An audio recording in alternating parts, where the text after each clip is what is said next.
The first thing I need to ask you is this. What would you expect smart glasses to feel like the very first time you put them on? Heavy? Awkward? Distracting? Because that's exactly what I expected too. And that's why the very first moment with Meta Ray-Ban smart glasses caught me completely off guard.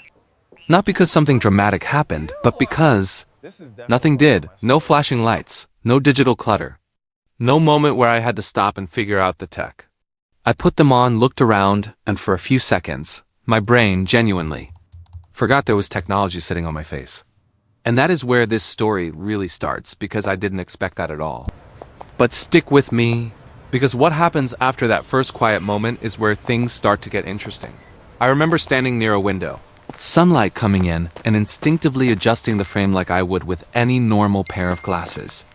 That action alone tells you something important. The Meta Ray-Ban smart glasses don't introduce themselves like a gadget. They introduce themselves like eyewear. The weight distribution feels familiar. The arms rest where you expect them to. There's no sharp reminder screaming tech product. And before we go any further, this matters more than people realize, because comfort isn't about the first 5 minutes. Comfort is about whether your face forgets to complain after half an hour. And in this case, it doesn't complain loudly. It notices, but it doesn't protest. That balance sets the tone for everything else that follows. But comfort alone doesn't explain why these glasses feel different. So let's move forward slowly, because the next part surprises you in a quieter way. The audio. I expected speakers to feel like headphones that forgot to commit. That's usually how open-ear audio goes. Instead, what I get sounds more like someone standing very close, whispering clearly but politely. Music plays without ceiling. Off the world. Phone calls come through without pulling me away from reality. I can hear footsteps, traffic, a voice next to me, and at the same time, I can hear the audio coming from the glasses. And this is where I pause and think, wait, how is this not annoying? But it isn't, and the reason becomes clear only after. You live with it for a bit. Here's the subtle part people don't talk about enough. Because the audio doesn't block the world, you don't feel detached. You're still present. You're still part of the environment. A kid can understand this instantly. It's like listening to music without closing your ears. And for adults, especially parents or people who are always alert, that matters. You don't feel unsafe. You don't feel disconnected. You feel aware. And awareness becomes a theme with these glasses that keeps repeating itself, even when you don't expect it to. Now let's talk about the camera, because this is where expectations usually fall apart. Cameras on wearable tech often make people nervous, including the wearer. I expected to feel self-conscious. I expected awkward reactions. But something unexpected happens here too. The camera doesn't dominate your behavior because it doesn't constantly remind you it's there. When you take a photo or video, it's intentional. You do it with a physical button or a voice command, and then it's done. No screen pops up in your vision. No preview demands your attention. Life keeps moving.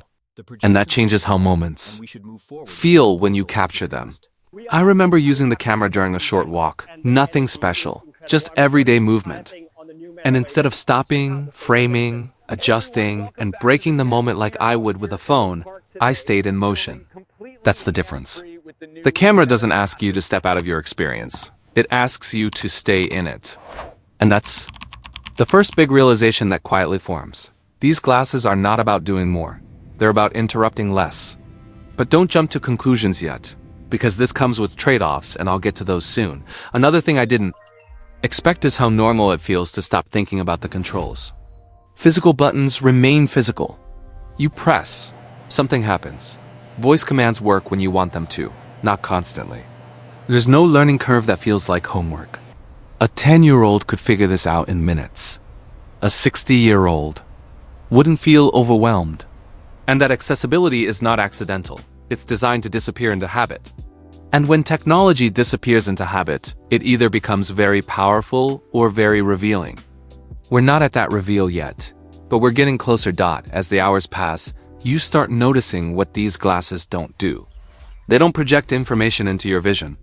They don't ask for your attention every few seconds. They don't turn reality into a dashboard. And at first, that feels almost disappointing until you realize something else is happening. Your phone stays in your pocket longer. You're not reaching for it as often.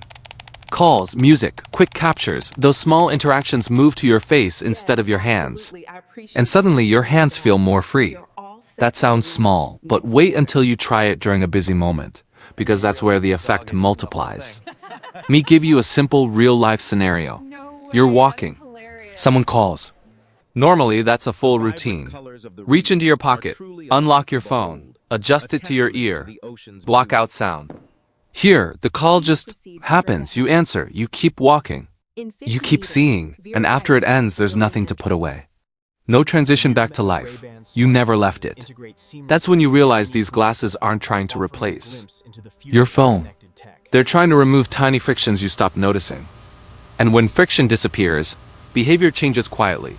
But here's the suspenseful question you should be asking right now. If everything feels so natural, where do the limitations show up? Because they do show up. And this is where the experience stops being magical and starts being honest. Battery awareness becomes real, not stressful, just present. You learn quickly that this is something you wear intentionally, not endlessly. You start choosing when it fits your day. And instead of feeling disappointed, you feel informed. But hold that thought, because the emotional impact of that honesty doesn't fully hit until later. Before we get there, we need to talk about social comfort. Because this is the quiet test nobody can simulate in a studio. Walking into a room, talking to someone face to face, standing in public. And this is where Meta Ray-Ban makes a very clear statement without saying a word. It looks like glasses. People don't freeze. They don't ask questions immediately. Eye contact remains normal. And that social normalcy shapes the entire experience. You're not managing reactions. You're just living. That leads to the most unexpected realization of all, and I didn't see this coming. The longer you wear Meta Ray-Ban smart glasses, the less you think about them.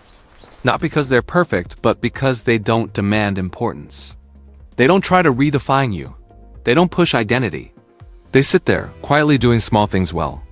And that raises a much bigger question than any feature list ever could. What happens when technology stops trying to impress you? That's where the next phase of this experience begins. Because once the novelty fades, only one thing remains: daily life. And daily life is unforgiving. It exposes everything: comfort, battery, audio behavior, camera habits, social reactions. And the moment daily life takes over, that's when expectations really collide with reality. And trust me, you'll want to see what survives that test. Stay with me, because what comes next isn't louder or flashier, it's quieter. And that's exactly why I didn't expect it. Now here's where the experience shifts in a way you only notice after time passes. The second phase doesn't begin with a new feature or a setup screen. It begins when you stop using the Meta Ray-Ban smart glasses and start living with them. And that transition is quiet enough that you might miss it, unless you pay attention. A few days in, something subtle happens. You stop deciding when to wear them based on curiosity and start choosing them based on convenience. That's a dangerous moment for any piece of tech, because convenience is where truth lives. If something isn't genuinely helpful, convenience exposes it fast. And this is where I started noticing what these glasses prioritize, and just as importantly, what they deliberately stay away from. Let's start with audio again, because it keeps revealing new layers. At first, it feels impressive. Later, it feels dependable. Calls sound consistent. Voices stay clear enough to understand without leaning your head or asking people to repeat themselves. But the real surprise is how quickly your brain adapts. You stop thinking of the sound as coming from the glasses. It starts feeling like it's just part of the environment, almost like your own internal narration has volume. That sounds strange, but it's the best way to describe it. Audio doesn't pull you inward. It gently overlays your surroundings. This becomes especially noticeable in shared spaces. Walking through a street, standing in a shop, sitting with family. You're never sealed off. And because of that, there's no guilt, no sudden "I didn't hear you" moments. For parents, that matters. For older users, it feels respectful. For younger users, it feels natural. And this is where Meta Ray-Ban quietly succeeds. It doesn't force you to choose between technology and awareness. It lets both exist at the same time. But let's slow down, because now comes the part everyone wonders about: camera usage over time. At first, it feels novel. Then something interesting happens. You start using it less, but more intentionally. You don't record everything. You don't photograph nothing. You wait, And when you do capture something, it feels personal instead of performative. Because there's no screen demanding validation, no instant review pulling you out of the moment. There's also a social shift that happens here. People around you don't feel like they're being constantly watched. The indicator light does its job. The design does its job. And because the camera isn't hidden in some aggressive way, trust stays intact.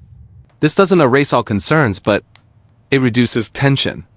And that reduction changes how often you want to use the camera in the first place. Now, here's a moment I didn't expect at all. One day I leave the house without my phone in my hand. Not on purpose, just instinct. Music plays. A call comes through. I answer. And only later do I realize my phone stayed in my pocket the entire time. That's when it clicks. These glasses don't fight the phone. They shrink its role.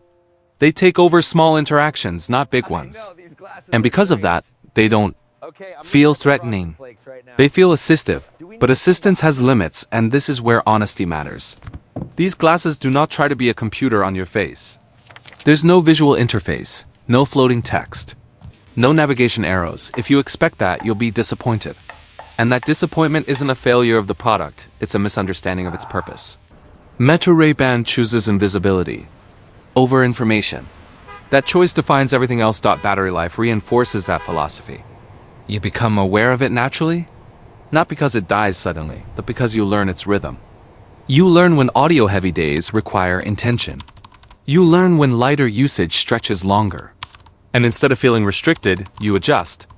That adjustment doesn't feel like compromise, it feels like collaboration. The glasses meet you halfway, and you meet them there too.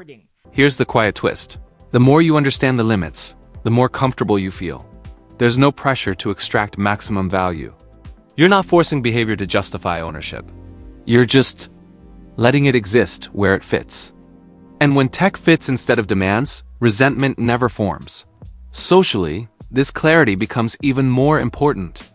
These glasses don't change how people see you. They don't create distance. Conversations continue normally. Eye contact stays intact. And that might sound obvious, but in the wearable world, it's rare. There's no barrier, no distraction. Just you, with a bit of support tucked into something familiar.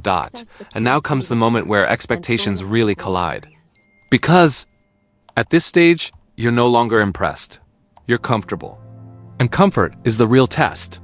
It either leads to trust or indifference. So the question becomes unavoidable. Once the excitement fades completely, does Meta Ray-Ban still earn its place? That answer doesn't come immediately. It forms slowly, over repeated days, over forgotten moments, over routines that don't change. And that's where the most unexpected realization begins to surface, one that reframes the entire idea of smart glasses. Because the real surprise isn't what these glasses add, it's what they remove. And once you notice that, you can't unsee it. But before we go there, there's still one crucial piece left to examine: how control, limitation, and restraint shape the long-term relationship with this device. And that part changes everything. Stay with me. Because this is where the story stops being about smart glasses and starts being about behavior. This is where the story turns inward. Because by now, the Meta Ray-Ban smart glasses are no longer new enough to impress and no longer strange enough to question. They've settled into that quiet middle ground where technology either becomes invisible or starts to irritate you. And that's exactly the moment when their real character shows itself. A few weeks in, control becomes the theme you start noticing without realizing you're noticing it. Not control in the sense of buttons or settings, but control over your own attention. These glasses don't ask for it, they wait. And waiting is a powerful thing, especially in a world where everything else pulls. Think about how most devices behave. Your phone buzzes, your watch taps your wrist. Your screen lights up like it's urgent even when it's not. Meta Ray-Ban does none of that visually. There's no display competing for your eyes. No glowing reminder that it exists. If something happens, it happens through sound, and even that stays restrained. Almost polite. Like a person who knows how to interrupt without being rude. That restraint changes how you respond. You don't snap to attention. You don't break focus instantly. You stay where you are, mentally and physically, and then decide. That decision-making moment might seem tiny, but over a full day, it adds up. You feel less reactive, less scattered. And this isn't something you notice right away, it creeps in slowly, like realizing you've been breathing more calmly without trying. There's a moment that sticks with me here. I'm walking, just walking, no music, no call, just ambient sound. And I realize something odd. I'm not waiting for the glasses to do anything. I'm not anticipating a notification. I'm not checking in. They faded into the background. Completely, and that's the paradox. For smart glasses to succeed long-term, they have to disappear mentally, not physically. Meta Ray-Ban nails that part. Now let's talk about comfort over extended time, because this is where wearables usually fail silently. On paper, comfort sounds simple. In reality, it's a negotiation between weight, pressure, balance, and habit. At first, you're aware of the glasses. Then awareness softens. Then it stabilizes. You don't forget them, but you stop adjusting them. You stop shifting them. That's the moment you know the design is doing its job. And what surprised me most is how predictable that comfort stays. It doesn't decay throughout the day. There's no sudden pressure point showing up after hours. No creeping annoyance behind the ears. The experience remains consistent. That consistency builds trust, because unpredictability is what turns wearables into drawers full of regret. Audio continues playing its quiet role here too. Over time, you realize it's not about loudness or punch. It's about positioning. Sound feels like it belongs around you, not inside you. Like someone speaking just behind your shoulder. That positioning keeps your brain anchored in the real world. You're never sealed off. You're never isolated. And for long-term wear, that matters more than any spec sheet. Calls feel natural. You answer without pulling anything out. You finish without thinking about the device. And when the call ends, there's no transition moment. No unplugging. Life just continues. That seamlessness is subtle, but it removes friction you didn't even know you'd learn to accept. Camera behavior settles into something even more revealing. By now, you're not experimenting, you're selective. And because the glasses don't reward you with instant feedback, you don't feel pulled to capture everything. You capture less, but what you capture feels more intentional. And that intention changes how you experience moments. You stay present first. Documentation comes second. Socially, this continues to matter. The more time passes, the more normal. The glasses become not just to you, but to everyone around you. The initial curiosity fades. People stop noticing. Conversations stop including the device. And when that happens, the glasses stop being a topic and start being a tool. That transition is rare, and it's easy to underestimate how important it is. There are limits, of course, and they become clearer here. If you expect constant interaction, you won't get it. If you want rich feedback or visual information, it's not here. Meta Ray-Ban doesn't stretch beyond its lane. And instead of feeling incomplete, it feels disciplined. Like a product that knows what it refuses to be, battery awareness becomes second nature at this stage. You don't check percentages obsessively. You just know. Heavy audio day? You plan. Light day? You relax. There's no illusion of endlessness. And that honesty reinforces trust. You're not surprised by failure. You're informed about limits. What's happening underneath all of this is the most unexpected shift of all. You're changing less than you thought you would. Your habits aren't rewritten. Your routines aren't reinvented. You're not becoming a smart glasses person, and that's the point. Meta Ray-Ban integrates without identity change. It doesn't ask you to adapt your personality to technology. It adapts itself to you. Now here's where the suspense tightens, because at this stage, one question becomes unavoidable. If these glasses don't push you, don't challenge you, don't demand attention, what do they actually leave behind when they're gone? That answer isn't emotional. It's behavioral. And it shows up in the smallest ways. Reaching for your phone less, checking less, interrupting less. And none of that feels dramatic. It feels normal. Which is exactly why it's powerful. But we're not at the end yet. Because once you understand what Meta Ray-Ban removes from your day, the final realization hits harder than anything that came before. It's not about features at all. It's about absence, and that's where the story resolves. By the time you reach the final phase of living with the Meta Ray-Ban smart glasses, something very quiet but very important happens. You stop thinking about what they do and start noticing what they don't do. And that absence slowly becomes the most defining feature of the entire experience. It's not sudden. There's no single aha moment. It creeps in softly, the way real habits do. One morning, you leave the house without them. Not intentionally. You're not testing anything. You're just late, distracted human. And nothing dramatic follows. No alerts, no buzzing reminder. No sense that you forgot something essential. You step outside, the door closes behind you, and the world feels exactly the same. At first, then about 10 minutes into your walk, something shifts. You realize you've reached for your phone less, not once, not twice, just less. Your hands stay relaxed. Your eyes stay forward. Conversations with people around you flow without pauses where you would normally glance down at a screen. And that's when it lands, softly but clearly.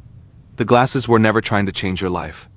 They were quietly getting out of the way so your life could happen uninterrupted. That's the real surprise. Meta Ray-Ban doesn't train dependency. It doesn't condition you to need it. It doesn't punish you when it's not there. There's no feeling of loss, no anxiety spiral, no sense that the day is broken without it. Instead, it gently nudges behavior while pretending it's not involved at all. That kind of design is rare. And it's even rarer that you notice it while it's happening. By this stage, the glasses stop feeling like a product you own and start feeling like a routine enhancer you don't think about. You don't wake up and decide to use them. You don't activate a mode or prepare yourself mentally. You just live. Calls arrive naturally, without ceremony. Music starts without isolating you from the world around you. Photos get taken without pulling you out of the moment you're actually living. And when there's nothing to do, the glasses do absolutely nothing. That restraint is not an accident. It's the entire point. Comfort remains unchanged throughout this final stretch, and that consistency matters more now than it did on day one. There's no late-stage irritation. No pressure. Building slowly behind the ears. No creeping fatigue that makes you want to take them off early. The balance stays familiar. The fit stays predictable. And because nothing about the physical experience suddenly changes, your brain eventually stops tracking the device at all.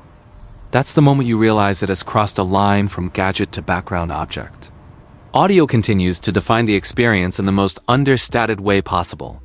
It never demands attention. It never tries to dominate your environment. It never isolates you from reality. Instead, it coexists with it. You hear traffic. You hear footsteps. You hear voices clearly and naturally. And when sound comes through the glasses, it blends into that soundscape instead of replacing it. For older users, this feels safe. There's no fear of losing awareness. For younger users, it feels normal, almost instinctive. And for everyone, it feels sustainable over long periods of time. Camera usage reaches its most honest phase here too. You're no longer experimenting. You're no longer curious about angles or quality. You're deciding whether a moment deserves to be captured at all. And because the glasses don't encourage constant recording, moments are allowed to remain. Moments. Life doesn't become content by default. You don't frame conversations or experiences around the idea of capture. You capture when it feels meaningful, not when it feels possible. And that subtle shift changes how memories feel later. They feel less staged, less performative, more personal. Battery expectations settle completely by now. There's no guessing, no anxiety. You know what the glasses can handle and what they can't. And instead of feeling restricted, you feel prepared. That clarity removes stress. You're not hoping they last the day. You're choosing when they make sense. And that choice gives control back to you, which is something most modern technology quietly takes away. Socially, the glasses disappear. Almost entirely at this stage. Not physically, but conceptually. People stop asking questions. You stop explaining what they are or what they do. The novelty evaporates. And because the design stays grounded in familiar eyewear, interactions don't shift. Eye contact remains uninterrupted. Conversations flow naturally. Technology never becomes the third presence in the room. It never inserts itself between people. This is the point where Meta Ray-Ban's philosophy becomes unmistakable. It doesn't try to redefine how you interact with information. It doesn't attempt to layer data onto reality or turn the world into a heads-up display. It doesn't demand new habits or ask you to relearn basic human behavior. It simply makes existing behaviors easier to maintain without distraction, and that's why it doesn't feel futuristic. It feels overdue. When you compare it one last time to more display-driven smart glasses, the difference becomes crystal clear. Some wearables ask you to adapt. They want you to change how you move, how you look, how you think. Meta Ray-Ban asks you to continue. It doesn't expand awareness by adding information. It preserves awareness by reducing interruptions. It doesn't enhance vision, it protects attention. And whether that's enough depends entirely on the person wearing it. If you're someone who wants visible assistance, contextual overlays, and constant access to information in your field of view, these glasses will feel limited. And that's not a flaw. It's an honest boundary. Meta Ray-Ban doesn't pretend to be something it isn't. It doesn't chase every possibility just because it can. But if you're someone who values presence, simplicity, and invisibility, if you want technology that steps back instead of stepping in, then the surprise isn't what these glasses add to your life. The surprise is how much they remove without you ever consciously noticing. That's why this experience lands differently than expected. Not because Meta Ray-Ban does something revolutionary, but because it refuses to overreach in a world where overreach has become the norm. By the end of this journey, it doesn't feel like testing a piece of technology. It feels like observing a design philosophy play out in real life. A philosophy built around restraint, familiarity, and trust. A belief that technology doesn't always need to be louder, faster, or smarter. Sometimes it just needs to be quieter. So when people ask, are Meta Ray-Ban smart glasses actually worth it? The answer isn't yes or no. It's conditional. Do you want technology that announces itself, demands attention, and constantly reminds you it's there? Or do you want technology that disappears, supports quietly, and leaves room for life to breathe? Do you want more information in your vision, or do you want fewer interruptions in your day?